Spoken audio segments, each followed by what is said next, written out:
So I'm going to reword this question from Quora so that it makes more sense, because I think there's a problem with the original wording. So, do you need to trademark your brand in both singular and plural, or when you have one, the other one is automatically implied? So that's a great question. My name is Andrei Minkov. I'm the founder of Trademark Factory. I answer questions like this all the time on this channel. So if you're interested in the topics related to trademarks and intellectual property, make sure you subscribe right now and get notified whenever the next video goes live. And if you got a comment, make sure you post it below. Or also, if you got a question for me, post it in the comment below and I'll answer your question. So, do you need to trademark both the plural and singular version of your brand? Here's my answer to this question.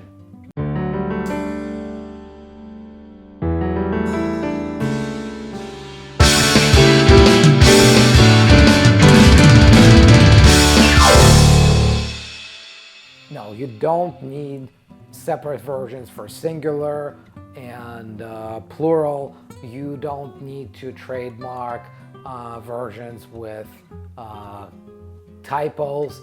Don't need separate trademarks with different capitalization when some letters are capitalized, some aren't. All of that is implied with you registering your mark, because when you register your trademark, you can enforce it against confusingly similar marks. So not just identical marks, confusingly similar marks. And what that means is that if somebody else uses the mark that may confuse the public into thinking that their products and services come from the same source as your products and services, that's confusingly similar. And plural or singular or minor typos or different capitalization, all of those are so minor that a reasonable member of the public would not be expected to see the difference necessarily. And when they make a determination about whether the two trademarks are confusingly similar, they don't put them side by side looking for differences. So it's not the exercise of find 5 distinctions between the two marks. The standard is they think of a fictional person, they call them a ordinary consumer in a hurry, and they try to imagine what would happen if that ordinary consumer, somewhat in a hurry, at some point in the past saw one brand. Would they, when exposed to the second brand sometime later, would they be likely to think that this new brand that they're seeing and the old brand that they saw at some point in the past come from the same source? And if the answer to that is yes, then it's confusingly similar. And if the answer to that is no, then it's not.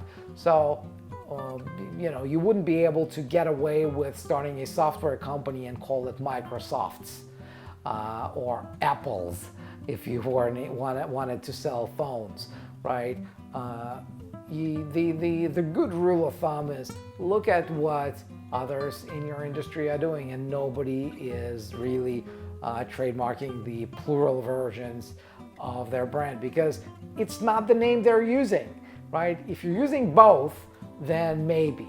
But in most cases, you use one or the other. So you trademark your brand as it is, and you police it against others who might want to come up with brands that are too close to yours, that are confusingly similar to yours. And that's what trademark registrations are for. They allow you to enforce your brand against those imitators.